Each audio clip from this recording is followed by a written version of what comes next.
Le service des sports de la chaîne 3 vous présente la spéciale Cannes 2025.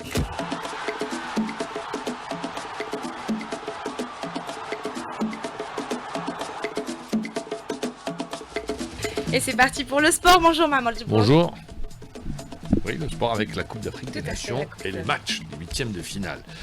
Hier, on retiendra au cours de cette journée la qualification du Cameroun. Le Cameroun, c'est intéressant à suivre. Pourquoi ? Les Camerounais, avant le début de la compétition, personne ne les donnait comme étant une équipe capable d'aller loin dans cette compétition. Pourquoi ? Non par le manque de qualité de joueurs, bien au contraire.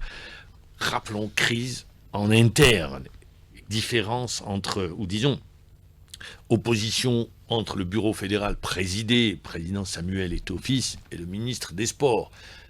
Il y a eu également le limogeage de l'entraîneur tout juste avant le début de la compétition. À partir de là, tout le monde pensait que ça allait être mal engagé.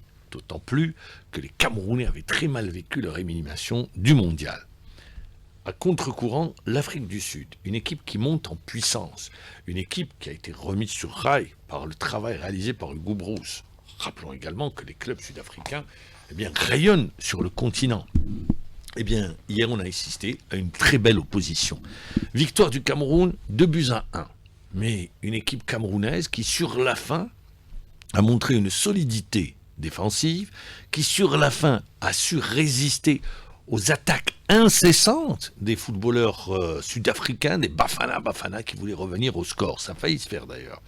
Mais ce qu'on retiendra, c'est que cette équipe d'Afrique du Sud a manqué sa première mi-temps, non par la qualité du jeu proposé, pas par le nombre d'occasions que les Sud-Africains se sont créés, se présentant seuls face aux gardiens, avec des têtes mal ajustées. On a vu une équipe sud-africaine qui a dominé. Mais au football, quand vous ne le marquez pas, vous vous faites surprendre, et c'est ce qui s'est passé hier face à cette équipe des Camerounaises, des Lions indomptables. Victoire des Lions, 2-1, qui se qualifient pour les quarts de finale. Alors, question, tout le monde se pose la question, est-ce que cette équipe a les moyens camerounaises d'aller très loin dans la compétition pour avoir vécu de nombreuses Coupes d'Afrique des Nations quand on ne les attend pas ? C'est là où on les retrouve en finale. Il faudra faire très attention au Cameroun. Mais on va également s'intéresser à la Tanzanie, qui a été battue par la plus petite démarche, 1-0 par le pays organisateur, mais dans le même temps, la Tanzanie a été privée d'un penalty tout à fait valable. Et hier, Gamondi, l'entraîneur qu'on connaît bien, l'Argentin, revenait sur ce penalty qui n'a pas été accordé par l'arbitre de cette confrontation. Je le dis à l'arbitre, pourquoi il n'a pas parti au VAR, le penalty, et pourquoi il a parti au VAR quand l'arbitre touche, il a fait hors-jeu, c'est le VAR, c'est correct. Mais pourquoi, au minimum, il a eu beaucoup de fautes, il a eu beaucoup de situations qu'il a eu une faute grave contre Aterim aussi, qu'il n'a même pas mis carton. Contre nous, on a bouffé des cartons. On ne peut rien faire maintenant, le résultat il est là, l'arbitre c'est à juger vous. Je reçois des messages à cause de l'arbitrage, mais qu'est-ce que je peux dire ? C'est le foot, ça arrive et on ne peut rien solutionner. Même si je parle, qu'est-ce que ça y est, il faut continuer. Je pense que tout le public il a vu, qu'est-ce qui s'est passé, ça suffit, chacun il a son opinion.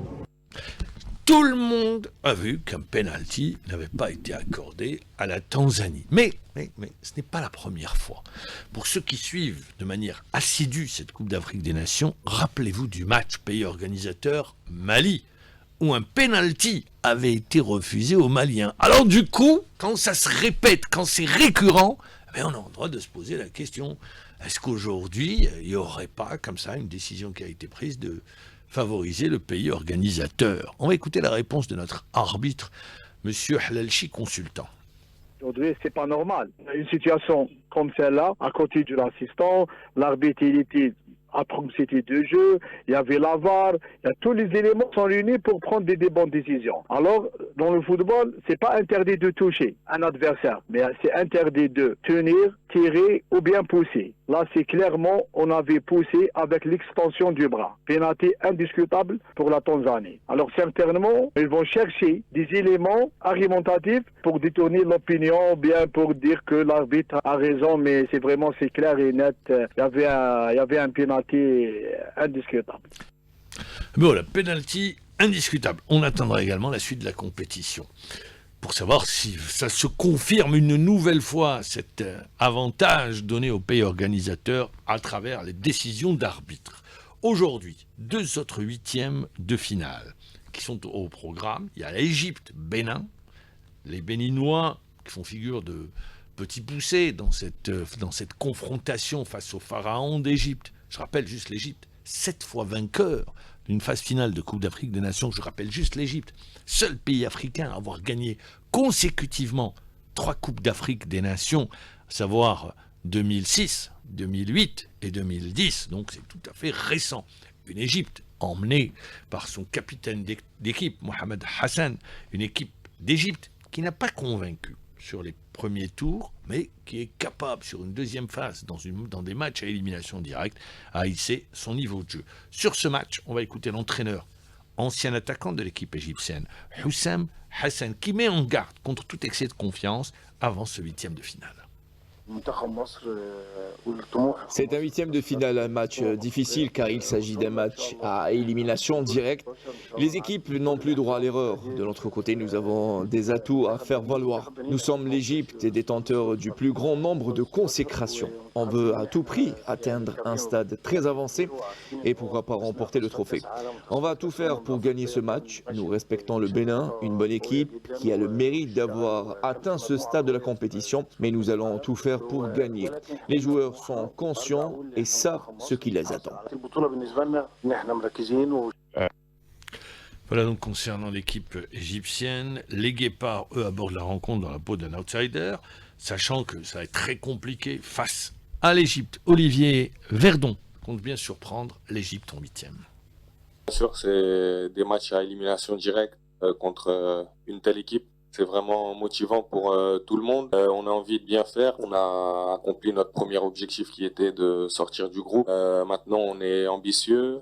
On a envie de gagner ce match et de passer au tour suivant. Mais c'est clair que c'est un match très motivant à jouer. La plus belle compétition africaine. Donc, oui, vraiment un match qu'on attend. C'est vrai qu'on a réalisé notre première victoire historique dans une phase finale de Coupe d'Afrique. Nous en sommes très fiers, mais c'est pas une finalité.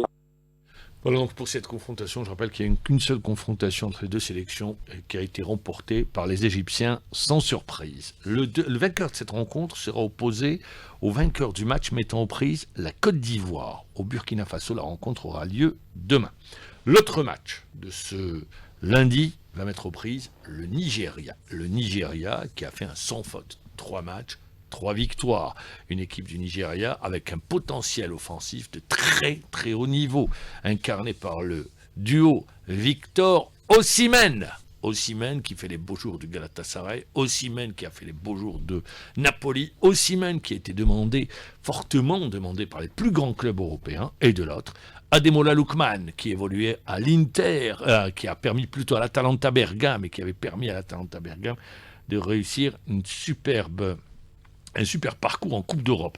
Alors, les Super Eagles s'affrontent en huitième de finale. Le Mozambique qui a fini, rappelons-le, 3e derrière la Côte d'Ivoire et le Cameroun qui a validé sa place parmi les meilleurs 3e. Les Nigérians sont favoris, mais les Mozambicains, eh bien, eux, n'ont plus rien à perdre. C'est en 5 confrontations, le Nigeria compte 4 victoires pour un seul nul. Alors, est-ce que les Mozambicains vont créer la surprise? C'est toute la question. Concernant notre équipe nationale, je rappelle qu'on est à la veille de la confrontation face à la République démocratique du Congo. Aujourd'hui, conférence de presse, zone mixte, Petkovic sera présent en conférence de presse avec Ben Nasser. L'après-midi, les joueurs, vers 16h45, les joueurs iront à la rencontre des médias. Des points des incertitudes concernant la participation de Ryan Aït-Nouri qui souffre, qui a chopé un virus, forte grippe, je le dis bien, c'est pas sûr qu'il soit rétabli pour ce match. Concernant Chergui et Hadjam, incertitude sur ce match, ils ne joueront pas. Voilà où on en est concernant notre équipe nationale. Pour le reste, tout va bien en attendant cette confrontation face à la République démocratique du Congo. Le service des sports de la chaîne 3 vous présente la spéciale CAN 2025.